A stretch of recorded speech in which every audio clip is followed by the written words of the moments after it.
When you think of epic films set in ancient history, Gladiator undoubtedly stands out as a modern classic. Its compelling storyline, visceral action, and intricate characters captured audiences worldwide. However, its sequel, Gladiator 2, has drawn attention for a very different reason.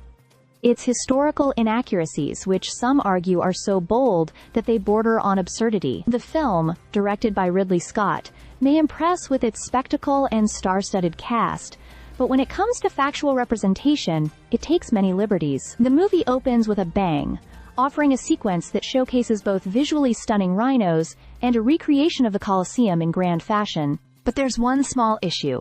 Rhinos weren't tamed by Romans to be ridden like horses, and it's highly unlikely that the Colosseum could have been flooded to stage mock sea battles as depicted.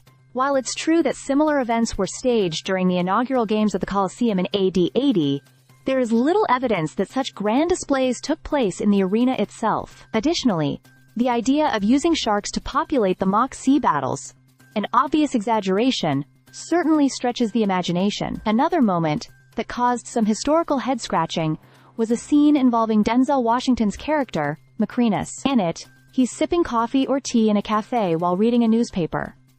Two items that were, historically, non-existent in Roman times. The absurdity is further compounded by the fact that McGuigan, although a real figure in Roman history, was not a former slave as the film suggests, nor was he seen sipping beverages in a cafe surrounded by papers. Despite the film's clear historical inaccuracies, there are some moments of intriguing drama. The portrayal of Emperor Caracalla by Fred Hetchinger, for instance, shows a deeply flawed character, ruthless and debauched, much like the real Caracalla. However, the film's characterization of him seems more like a fictional villain out of a Shakespearean tragedy, completely at odds with the historical figure who was a seasoned military leader and notorious for his brutality. Paul Mescal, playing Lucius, delivers impressive fight scenes, yet his character seems oddly out of place within the convoluted narrative of the film. His motivations are muddled, and while his character offers emotional gravitas, the lack of a cohesive plot undermines his performance.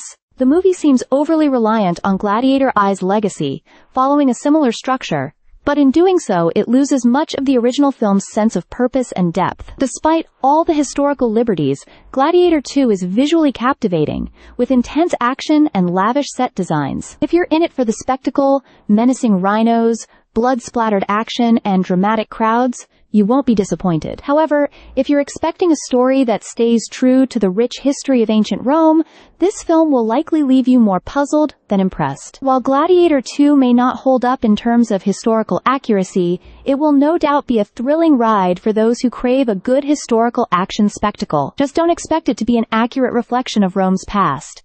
Stay subscribed for more videos.